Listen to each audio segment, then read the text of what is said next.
It's an absolute pleasure to be spending some time with all of you this morning as Syspro and Frost and Sullivan try and unpack some myths and truths, and where we are will hopefully dispel and any misconceptions around ERP that currently prevail in the world today. I think ERP has been around for roughly about 30 years, or it's been named for about 30 years as ERP. And over that period, myths and truths have developed, some good, some bad, and they need to be understood and explained a little bit.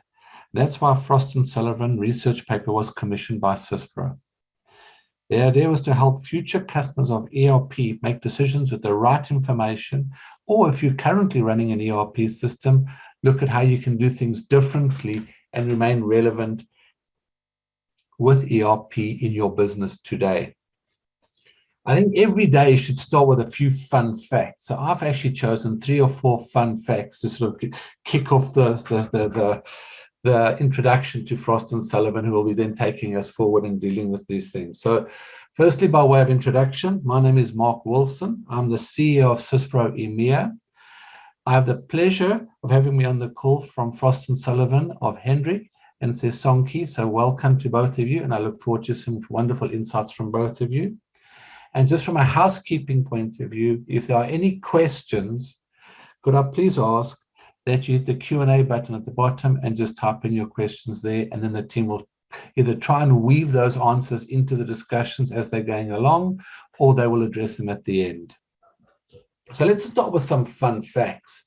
So before we get to ERP, we have to go back to the 1950s to material resource planning. And everyone sort of thinks that ERP is this wonderful hit word of the last 20 or 30 years since Gartner gave it that acronym in the late 90s, that ERP is now here, and it stands for Enterprise Resource Planning. But you have to go back to the 1950s when material resource planning was first computerized in the 1950s by airline engineering manufacturers Rolls-Royce and General Electric. This was then modernized into the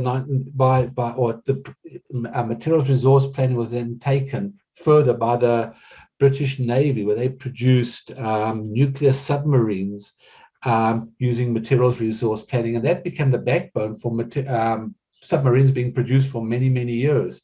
And that sort of fast forwarded for a decade or two.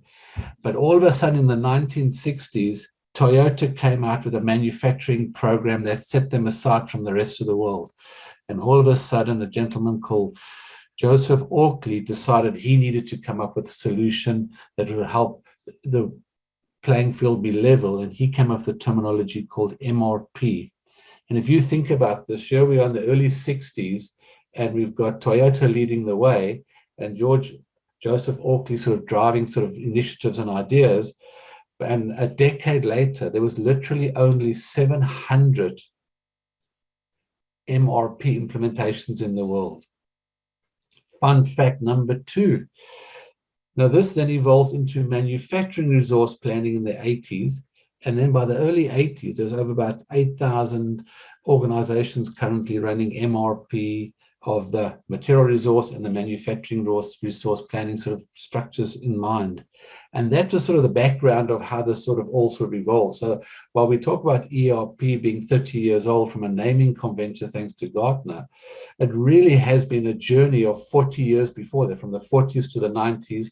And then what happened is once ERP came up, the name ERP came to the fore, what you had was you had to put a definition to it. And what it in essence meant was that you're describing an integrated management of main business processes, often in real time, mediated by software and technology.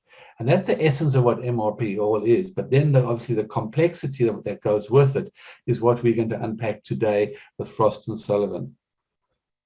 So if you take the little history I've just sort of woven in there, so those 2 or 3 fun facts of the day, then you think about where we are with myths and truths about ERP. I hope the Frost and Sullivan presentation will help clarify and help enlighten you in your thinking on how you should go about making decisions on ERP, and more specifically, embracing it and driving it and embedding it in to getting value out of your business. On that note, I'd like to hand over to Hendrik and Sisonke. Thank you so much for joining us this morning. It's a pleasure talking to you. So yes, I am I'm the managing partner for our African region for Frost Sullivan. Frost Sullivan is a global strategy consulting and a market intelligence firm. And the reason I mention that is, firstly, I think just to get my 1 second of marketing pitch in. But secondly, it's that it puts us into quite a good position, I think, to do the kind of research that we will be presenting today. We gather insights from around the world around market trends and particular opportunities on the one side, and then we help companies take advantage of those opportunities on the other. So we've seen firsthand just how challenging the operating environments have become for companies to thrive and sometimes just to survive in recent years. We are having to deal, I think, with quite a few additional variables compared to 3 or 4 years ago, or to 40, 50 years ago, Mark, sort of in the 60s and the 70s and the 80s, even though I think, at that time, some of the companies were obviously engaged in some cutting edge work, laying the foundation of what we've got today within the ERP space. During this time, we've definitely experienced a very significant uptake, I think, in ERP systems. We'd just like to continue in the foreseeable future. If we take a look at the market projections, estimates are the industry will most likely expand by in the region of about 6 to 11% year on year for the next 4 to 5 years, depending on which forecast you subscribe to. And one of the reasons I think, for this rapid expansion or this rapid uptake is really that, collaboration, efficiency, and flexibility are attributes that have shifted from desired to crucial in a post-pandemic world. Tools and technologies with the ability to limit disruption have really combined or dominated, rather, executive agendas in recent times. And we've been part of a lot of those discussions in order to try to help organizations prepare for what is most likely going to not be the last pandemic that we're going to see in our lifetimes. COVID-19 and to a degree, I guess, the war in Ukraine as well, revealed to us just how fragile our ecosystems are. And many industries experiencing, the severe impact on supply chains when even sometimes just one particular link got disrupted sort of in the last year or 2 or 3. And all of this obviously drove, widespread adoption of ERP systems, both in traditional industries and non-traditional sectors as well. And importantly, also non-traditional functions, which we are going to elaborate on a bit today. So historically, as Mark mentioned, ERP was targeted at manufacturing companies with large inventories and complex quality assurance processes, but this is definitely no longer exclusively, in any case, the case. We've seen a very significant uptake in industries like financial services, food and beverage, healthcare, hospitality, just to mention a few. And we've also seen a very significant uptake in smaller companies and startups, which is a very interesting trend. A host of new technologies linking up to the organization through ERP, which we are also going to cover today. So the technology is so much more accessible these days based on the fact that it's moved into the cloud, or a significant portion of it has moved into the cloud, and obviously the pricing structures as well that we find and we see today versus a couple of decades ago. But anyway, I'm getting slightly ahead of myself, so a bit more about that later. So Syspro decided that this is an opportune time to refresh the research that they did about ERP myths and truths. They did a similar exercise quite a few years ago, and as Mark mentioned, the initiative is aimed to support customers, and I think the broader industries, the broader industry as well, by delivering insights into the benefits and the success factors, but very importantly also the pitfalls when selecting implementation of ERP systems and implementing and managing these ERP systems as well. Really taking that life cycle approach, to ERPs, which is so essential to the success. And you'll see that theme repeating itself, through today's presentation. Now, how do we get here? So Frost Sullivan conducted quite a number of interviews with industry experts, with channel partners, with consultants, and with clients around the world to identify 16 myths across the 4 life cycle phases of ERP systems. And I'm pretty sure that you can think of quite a number of additional ones, but we included a few new ones, some of the classic ones that are obviously still relevant. It's always good to brush up on some good principles. So from deciding whether to adopt an ERP system to the selection process, implementation, ultimately the ongoing management, 16 topics were addressed in total as part of this initiative. And the research was documented in a form, in a concise thought leadership paper, which is being made available to the industry free of charge. But the report includes a number of digital references as well. So it's quite a concise format in order to be able to assimilate quickly. But if you would like to dive into some of the topics in a bit more detail, you have the option to do so just by clicking on some of the sort of the hyperlinks and some of the references that are currently in the document. So before we get started, as with all good market intelligence and strategy consulting firms, there is a little bit of a proviso that we need to put out, and that is that best practices tend to be very contextual. And what I mean by that is that they are often dependent on quite a number of other factors being in place within their organization, or there might be certain external factors influencing the efficacy of certain practices or principles that you might want to apply or implement. So please do keep that in mind with the research and with the presentation today, and with any research really, when you utilize it for strategy purposes. There is no substitute for common sense, even though it is not always that common. Right, so with that in mind, what you can see on the screen is all 16 of the myths. And in the interest of time, we have picked 6 that we are going to briefly discuss today, just to give you a bit of a flavor of the content. There's obviously more detail in the document. We're going to look at myth number 3, which is ERP not only benefits back end. Myth number 6, everything can be outsourced. Myth number 7, looking at payback periods, and the myth that payback is only long term. Myth number 11, that success lies purely in the technology.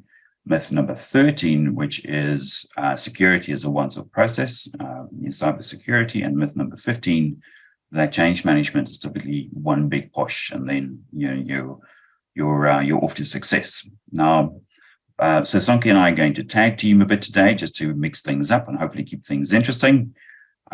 She's got the velvet voice of a radio presenter, so Sonke, I'm going to hand over to you to get us started on myth number 3, ERP only benefits back-end operations. So Sonke, over to you.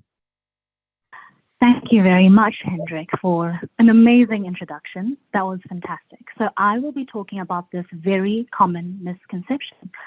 ERPs are seen as only streamlining back end of the business, right? And it is obviously a result of the system's roots, as Hendrik has mentioned. But this could not be further from the truth when we look at modern day ERPs with the new advanced technologies. In addition to supporting excellent and efficient service delivery, such as financial and managing operations, an ERP system can help businesses gain understanding of a customer's profile, their behavior, their needs, and their desires. ERPs have the ability to connect systems, information, data, and people in such a way that it supports the integration of functional areas such as marketing, sales, and even human resources. ERPs can help the business break down the internal barriers to help understand the customer better than their competition, to craft powerful and differentiated customer service and experiences, along with building a customer-centric culture, which are the 3 pillars of a successful front-facing customer campaign. This is great, seeing how various industries are using the information we gather nowadays with the data and our consumers to improve service delivery, and ERP is one of the tools that help companies do this. So in summary, when deciding to implement an ERP, don't only look at the back end. it also contributes significantly to the overall customer experience. I'll hand over to Hendrik for the next Mythbuster.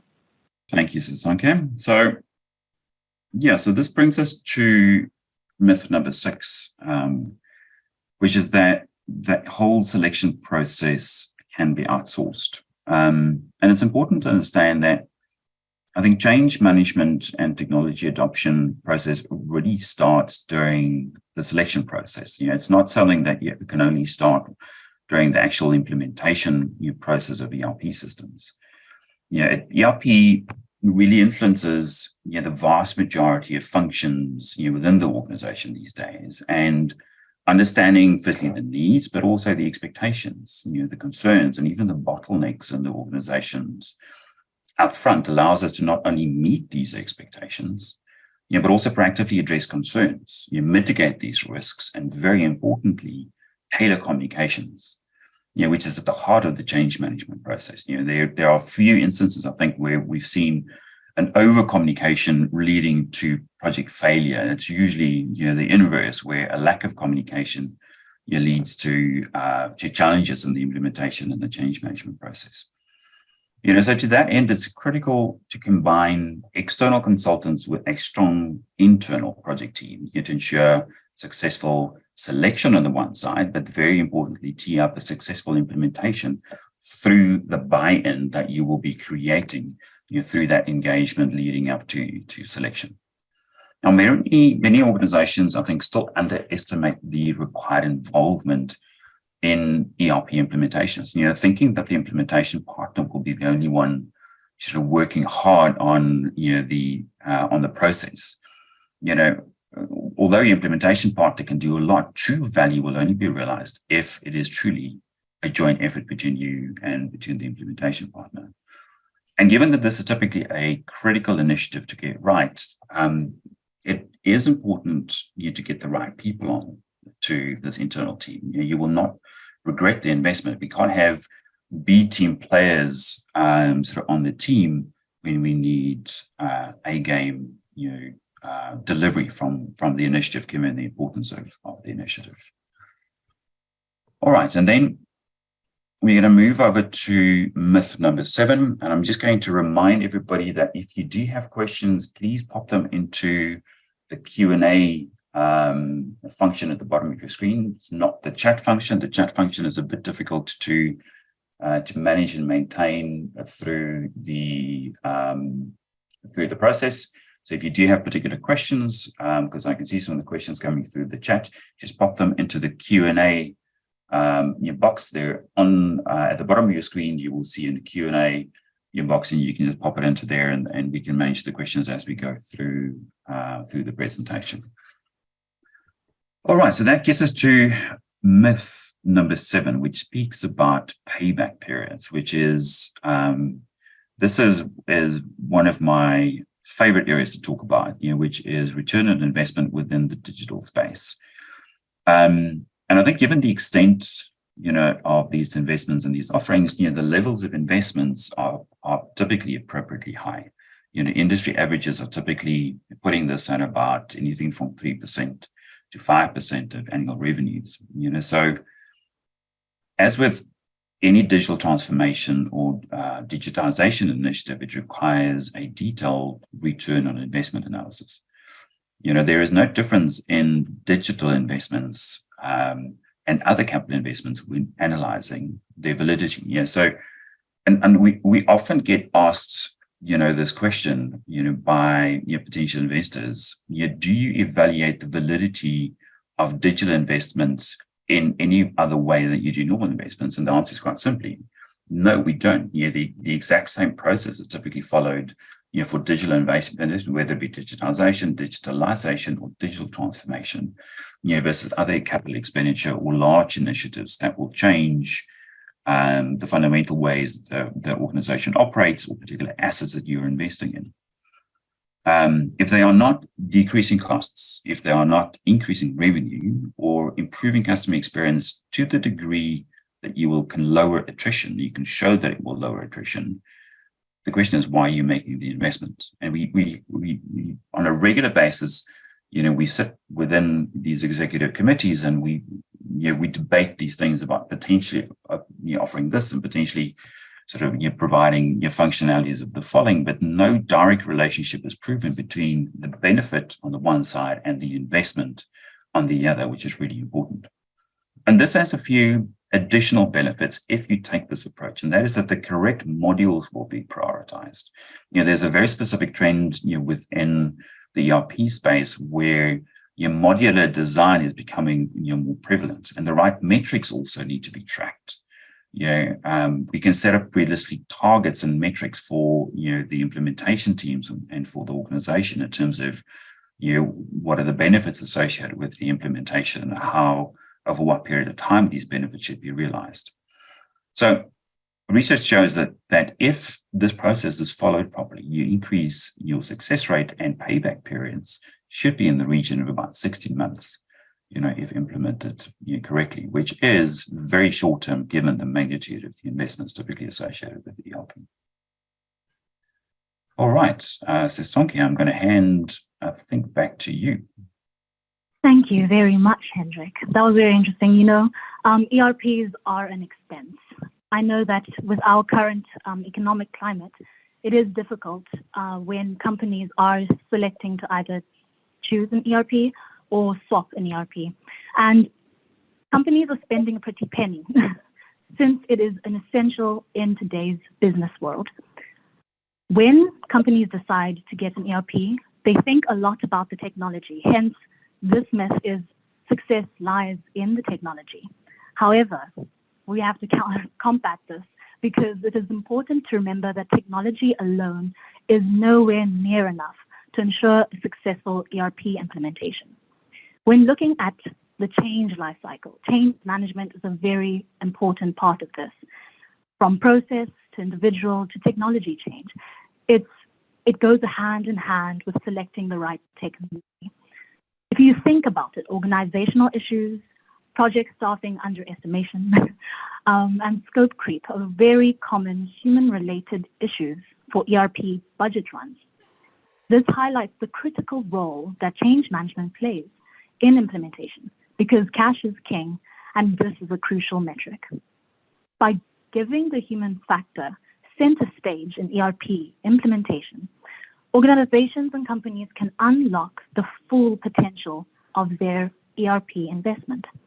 This involves understanding the impact of that technological change in the workforce and developing strategies to manage and resist the resistance to change. I once heard, whilst I was interviewing an ERP expert in Eastern Europe, and she was telling me that sometimes people will have both software, so the old software open, and then use it and copy over, and that led to a delay in the learning times and just general output. So learning how to work with the people, the ERP users themselves, grassroots, bottom up, helps better ensure that they are more comfortable using the software. Then it's like it's their idea and they want to use it.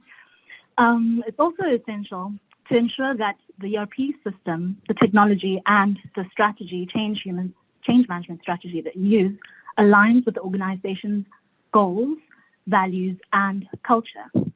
This helps employees understand the benefits of the new system and really does help motivate them to adopt it. Another critical aspect of human factor management is training. Employees need to be adequately trained on the new system to ensure that they can use it effectively. This training should be ongoing as new employees join the organization and the system evolves.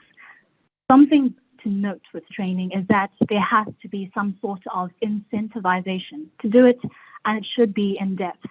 People don't want to be sitting there clicking multiple choice, 5 of them, and they're all easy. It makes people feel demotivated and not really want to engage with this work. So that's something to consider. And in conclusion, ERP implementation requires more than selecting just the right technology. It involves the human factors in technological change and developing strategies to manage and the resistance to change. By taking these steps, organizations can avoid budget runs, overruns, and delays, or even failed implementations to unlock the full potential of their ERP. So something to think about is that ongoing management also lies in security. Cybercrime is expected to surge globally in the next 5 years, rising from nearly 9 trillion to 24 trillion over 5 years. Cybercrime, we've all felt it, right? For some reason, before 2020, robocalls weren't necessarily a thing, and then there was a boom. It's expected to continue. Phishing and cybercrime threats are serious to individuals and organizations alike. It causes huge, significant financial losses, damage to reputation, and disruption to business operations. As more companies adopt online ERP solutions, cyber criminals have more potential opportunities to exploit. In addition, attacker techniques are becoming more and more advanced. Criminals are smart as we are, so you have to keep on going. With more tools available to help individuals with false intentions, such as scammers. Recent global disruptions have driven more organizations to face cyber attacks due to the security vulnerability of remote work and the shift to virtualized IT environments. ERP systems contain vital customer and business data, and many systems are extremely vulnerable to cyber attacks, backdoors, cracks in the firewalls, and this is increasing at an alarming rate. Business executives tend to underestimate how valuable their how vulnerable, the ERP is to cyber attacks, which is a subset of cyber crimes. And the cost to the global economy is a staggering $6 trillion in 2021. And this could double to $10 trillion annually in the span of 4 years. This is something that's crucial to consider when maintaining the security of your ERP. Hence, cybersecurity is not a once-off initiative, but rather an ongoing process evolving with the business. The pandemic pressured companies to allocate resources that focus on migrating to the cloud at speed, but didn't protect vulnerable pain points in the system. Since there is no such thing as a fully protected cyber environment, organizations can put key steps in place that can detect, defend, and recover from attacks. In conclusion, it is a serious threat, cybercrime, and all organizations and individuals need to take proactive steps to protect themselves by implementing strong cybersecurity measures, staying vigilant, and advanced ERPs can help mitigate against the risk of cyber attacks and reduce the impact they can have on our lives and our businesses. I will now hand over to Hendrik for the next Mythbusters. Brilliant, thanks, Sasaki. I mean, it's back to the old saying that cybersecurity is a human issue, right? And sticking to the human part, and we've got one question as well, from the audience, and I'm going to read the question before I actually present the slide. And the question is, how do you effectively manage change within the business and ensure that the implementation is done correctly? Which is it's a big question, and it's core to the success of the ERP system. So and this gets us quite nicely to myth number 15, which is it takes one big push. Now, most people would agree, I think, that have either researched or been part of or that have run any kind of implementation of an ERP system, that change management is a critical part to the success of an ERP program. So the challenge, though, is that when we look at typical change management efforts in ERP, most of the investments and efforts that we see are typically front-loaded.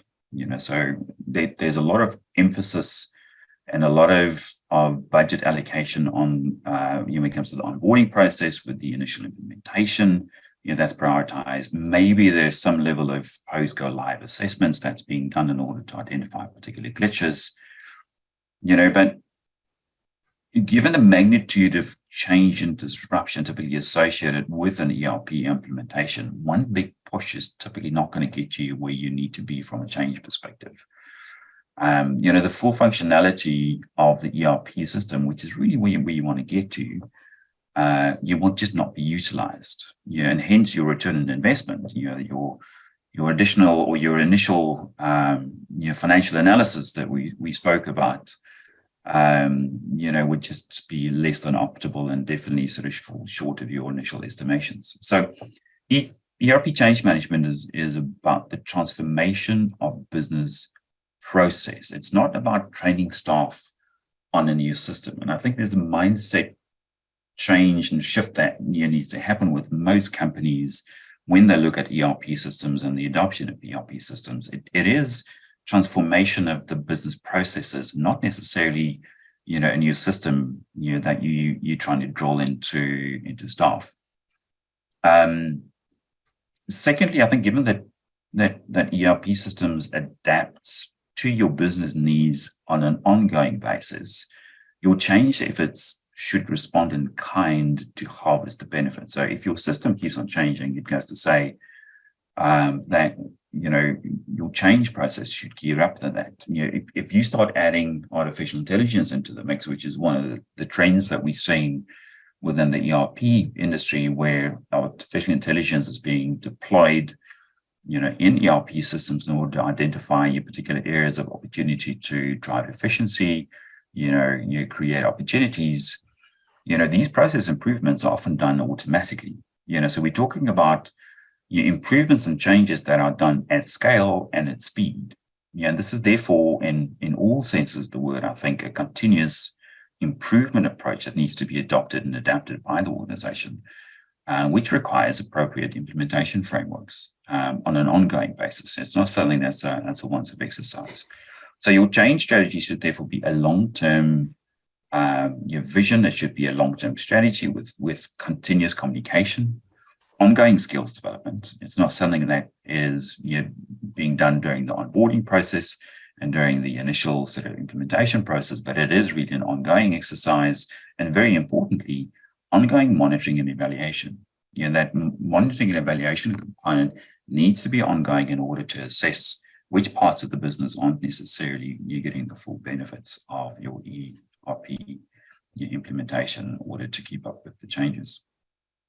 Let's talk about some of the future-looking trends within the ERP space, and this is something which I really do like sort of talking about, because there's so much happening within the ERP space and just within the technology space in general. I mean, Mark spoke about the 60s and the 70s and the 80s, and we're talking about 3 decades and how much time passed between when the initial conceptual components of ERP sort of were developed up until the point it was actually a software system that was implemented and it started to get traction.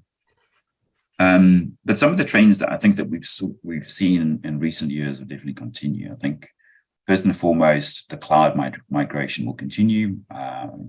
We still have very significant amount of legacy on-premise systems in place, and that's not going to disappear, especially in some of the more traditional markets and some of the traditional sectors as well. But given the benefits and the scalability of cloud, it's definitely going to continue taking market share. So we are seeing that the vast majority of new ERP implementations around the world are typically cloud-based, and they're typically not on-premise.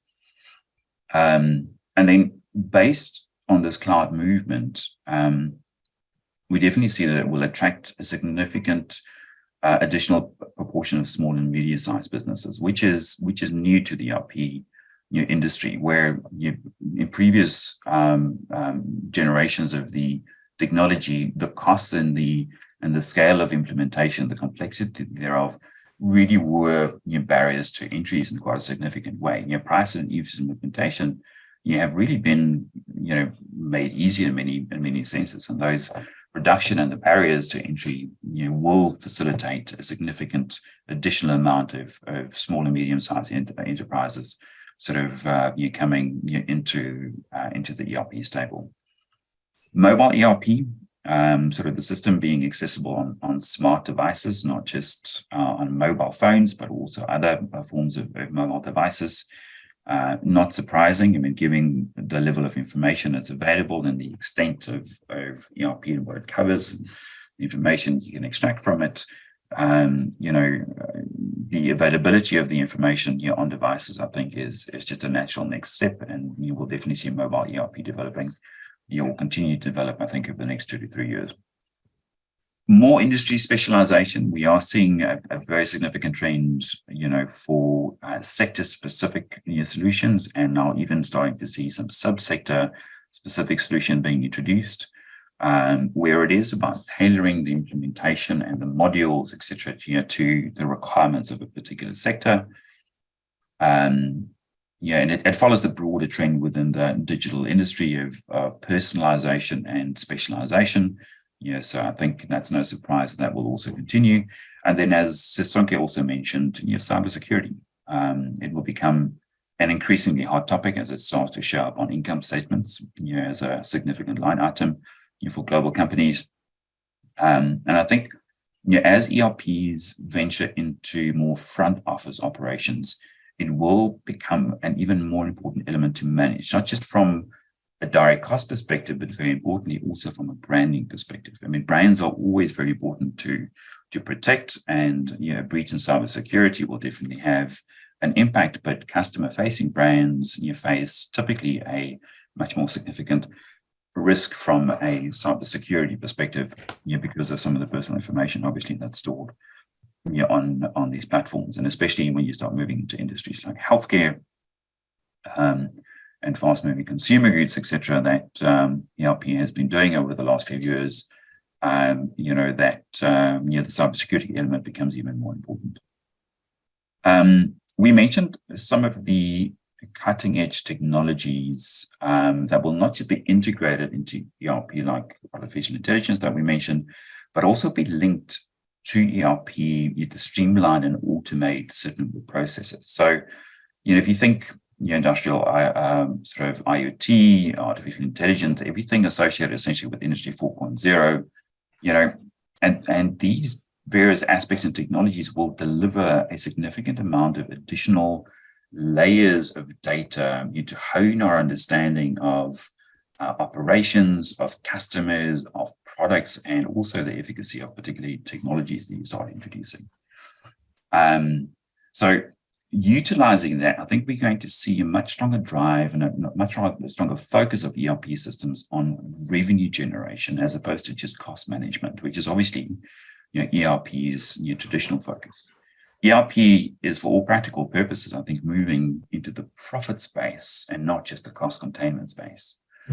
And then my last point, I think, is really around, I think you've heard a lot of my fellow market intelligence colleagues talk about the fact that that data is the new oil. It's the new commodity. It's what everybody is after, and we've seen how important it is for companies to have access to data, how they're starting to leverage data and monetize data.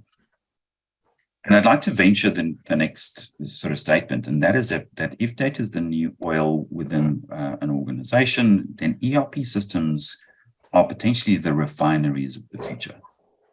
And the reason why I'm saying that is as we start connecting all these various devices, and that is it harvests all this information from the organization, from the customers, from the suppliers, from operations, in terms of manufacturing, in terms of HR, et cetera, it's acting as the central point of collation for all of these functions and offerings and technologies, front end and back end, as we discussed through the presentation.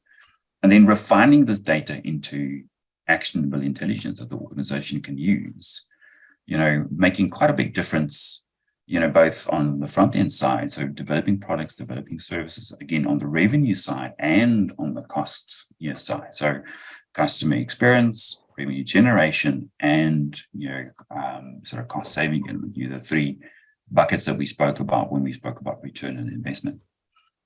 So these refineries have one big difference to traditional refineries, and that is that they are built around people. So picking the right team to work with I think is absolutely critical. Your teams like Syspro.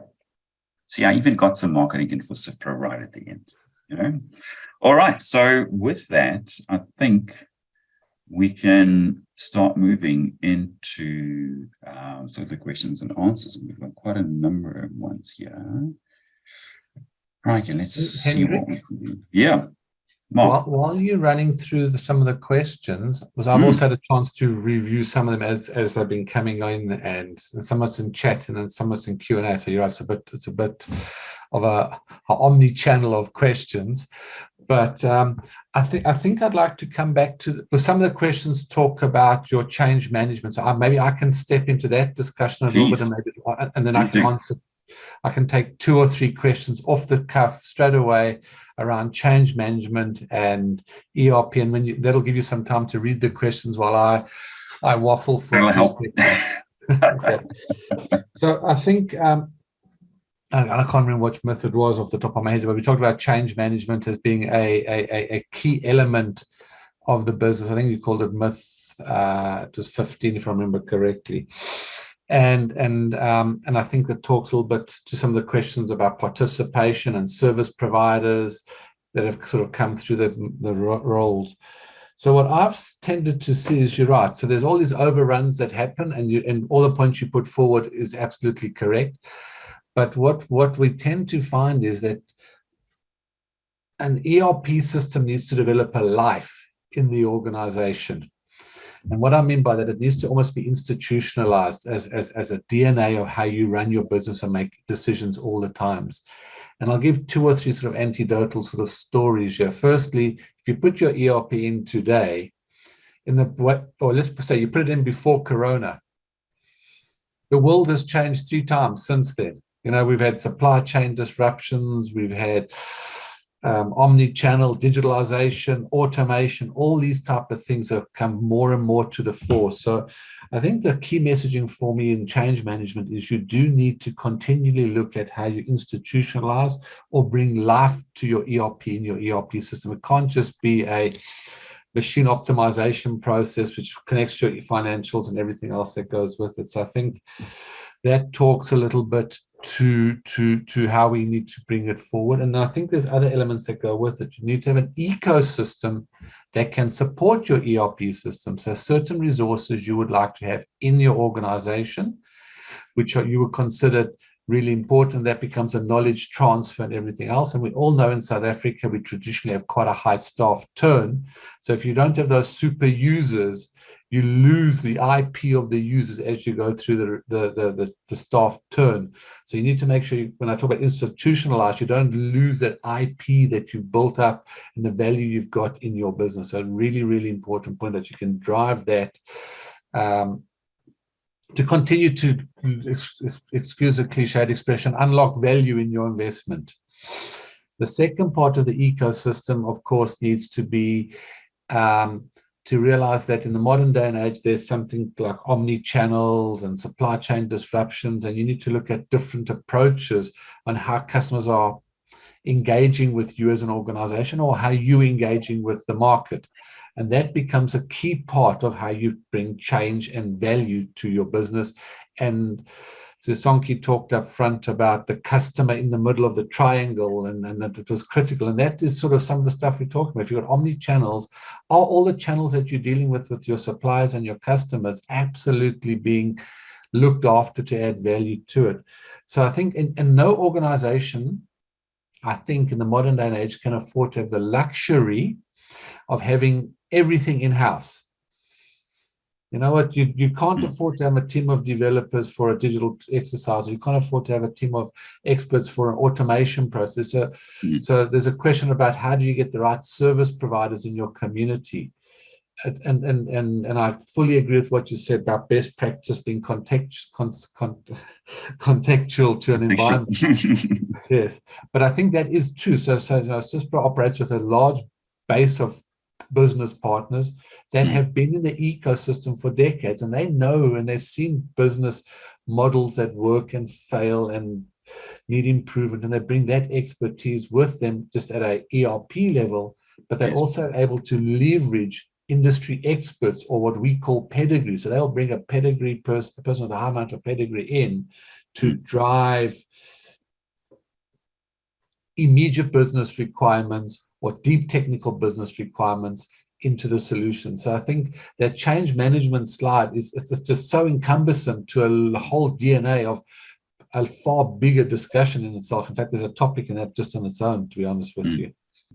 No, I completely agree with you. And it kind of links up to one of the questions as well. And I'm going to read it quickly just around how does continuous participation in these ERP software and service provider communities play in ongoing change management? And there's so much going on from a change management perspective, from a technology perspective, from a best practice perspective, etc. And these communities do have the ability to provide a lot of insight into how to manage those. And companies like Syspro, also has a network of these so-called experts that you build relationships with in the various markets around the world. It's one of the nice things about dealing with an organization that is a multinational, not just a local organization. But you've got operations around the world, and you extract back best practices that you understand the context from a market perspective and from a technology perspective and from an operational perspective. But it's important to build relationships with these communities of practice in order to be able to understand, what is your best in class, what is best in practice. And very important, like you say, what is the context that you need to take into account in order to make sure that if you do apply some of these principles and best practices, that you understand what needs to be in place in order to be able to harvest some of the benefits associated with those. Being in the market intelligence and strategy space, for longer than what I should probably admit on this call, the context is 90% of what you need to take into account. Those are the things that you need to be looking out for. Sorry, I interrupted you. And just feeding on that, it's not just about the people, but if you look at the continual evolution of any product, Syspro as an organization is continually bringing out new product, new technology to be relevant, right? We don't survive for an organization for 45 years in the industry if you're not bringing out new functionality and new experts. And you expect to leverage that knowledge base of Syspro and our product management structures and everything that goes with it. And then you bring the partner ecosystems and pedigrees. So you've got the technology at overlap with the right resources. And I think that's important. And then around the privacy concerns, because we've had a couple of questions around privacy and around IP, et cetera, and so Sonke, I don't know, and I know you did a bit of research on this, but I mean, around how organizations in Africa, or I guess elsewhere as well, can build resilience and adaptability, just around the topic around data sensitivity, essentially. Yeah, around privacy concerns and data security. Yeah, so there are 5 different measures an organization here in Africa could use to build a robust privacy, I want to call it structure. So it's privacy first, so adopt the privacy first approach, implement data protection measures, provide transparency across the board, so from client and internally, regular reviewing of the security protocols and training for everyone. So when adopting that privacy first approach, they should prioritize the privacy of their customers and ensure that all data collected is used within the compliance of the relevant regulations. And then when it comes to implementing those data protection measures, organizations should implement measures such as encryption. So on that slide with the cybersecurity, encryption, access control, and security data storage to safeguard customer data. And then speaking towards the third point of transparency, organizations should be transparent about how customer data is being collected, used, and shared. This could include providing clear privacy notes and giving customers the ability to opt out of data sharing. You need to actually keep reviewing these measures that you put in, right? So the 4th point on reviewing the security protocols, organizations should ensure that they're up to date with the latest threats and vulnerabilities. This tends to be married with outsourcing this to a third party whose sole priority and bread and butter is making sure that they keep their clients up to date with the latest threats and vulnerabilities. And the very last one is training. So regular training, ongoing training is definitely something that's very important. It reminds me of when letters, I think you would get like letters as a scammer, and then now you get like emails, and people are getting even more and more intelligent, being able to create bots and then find ways to make you click on specific links. So everyone should have training, and the different threats keep updating. So I think this really does help minimize the risk of human error or insider threats, unknowing insider threats. Another question when it comes to not necessarily like the data aspect, but talking about in Africa, I saw a question speaking about building resilience against any unexpected black swan events, specifically in Africa. And there's 4 points that I could think of when it comes to incorporating flexibility, the disaster recovery plans, automating, so implementing automation and using cloud-based systems, right? When it comes to the flexibility, that means that organizations should develop customizable systems, with modules that can be easily updated and modified and reconfigured if something happens. Those are recovery plans, is when an organization kind of finds ways to back up their systems, have redundancies in case the system falls out, any data recovery processes, alternative work arrangements. With automation is fantastic. I am one of the fans. It helps people be more efficient, but automation can also help the system be more flexible, be able to bounce back, build that rubber band aspect into it. And then when it comes to cloud-based system, this one, it's good if you're using a good provider, but affordable one. So I think in Africa, it does tend to become difficult to use this aspect of it, but it does really help build flexibility into the systems here in Africa. So, yeah. Now, what people are looking for now in ERP solutions, as an example, when there's disruption and they're placing orders, they would like to know which of their suppliers are more likely to deliver on time at the agreed prices. So this is some of the intelligence that you start seeing in ERP systems today, where they say, okay, well, this is a trend analysis of our last 20 suppliers that supplies widgets. And we know that of the 18, the 2 only supply on time, the other 18 supply difficult. And then if they do that, you can start having your workforce management structures in place and everything else that goes with it. What you're also seeing at an ERP level is obviously socializing in the ERP system. So the idea is to try and be more proactive. And what I mean by that is, if someone is buying a widget that normally costs 2 Rand and they put in an extra few noughts at the back of it, it just asks you the right questions. It doesn't, and it gets socialized in groups to say, you know what, this product normally costs 2 Rand, not 2 million. Are you sure you want to buy it? So those are the type of things that you're seeing be more visible. So it becomes more a system of engagement and surfacing of information real time versus trying to be a system of record where you back end managing. So I think those sort of talks a little bit to or another step in your point you're making. And then I've got an interesting question here, which I'm going to have a crack at, and then sort of Mark, it might be good to get your views on this as well. Okay. So ERP at one time was considered to profile or to provide a full solution for the entire business. There was then a move away from ERP systems to best-of-breed systems. So I'm assuming sort of individual specialized systems that are managing individual parts of the business operational areas. From your research, do you see this tendency toward using best-of-breed modules? Now, if you are using a number of different systems in order to be managing individual parts of the business, the integration thereof into one platform in order to be able to develop the insights become exceptionally challenging, because you've got parts of the system running in manufacturing and in marketing and in sales and in HR, et cetera. So you're developing one view, integrating front end, back end operations, with all the other aspects of the business. It does become exceptionally difficult to do that. So we are actually seeing a trend back towards ERP systems in many industries,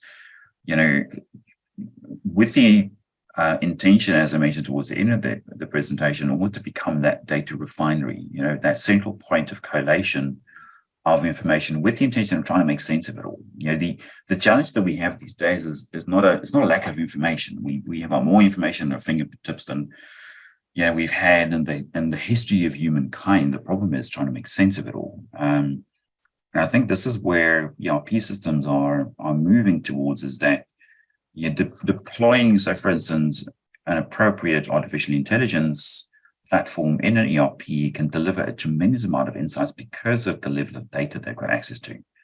We've deployed AI, for instance, we've run trials in Africa around market intelligence. The challenge, though, is that the efficacy is limited because of the quality of the data and the level of data they've got access to in certain parts of Africa. Little parts of Africa is got significant challenges with data integrity on the one side and access to information. It's the same with organizations. Now, if you've got a central point, like an ERP system that actually this data moves through, it becomes a lot easier to make sense of the information and the data. And it's too much, from a human perspective in order to be able to process all of this stuff. Because if you think about it, multiple countries, multiple operations within those countries, multiple currencies, multiple logistics systems, et cetera, it does become exceptionally difficult to make sense of the comings and the goings, not just from a capital perspective, but from a goods, from a service perspective, from a raw material perspective. So you've got to be able to extract the right level of insight from that, which ERP systems, in our view, definitely have the ability to do, because it sits at the heart of the entire operation. Mark, I don't know if you.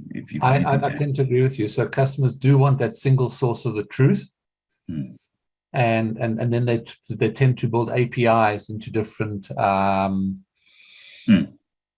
solutions, and you could have an online portal that needs to be interfaced into something, and they need to know where the stock is for the optimal delivery, or they need to look at different trends, and that so that just effectively talks to what you're doing. So if you've got the market feel, but you need to have the business visibility from an end-to-end point of view. So I think that just echoes what you are sort of saying, Hendrik, as far as single source of the truth, but it's nice to have a solution that plays nice with other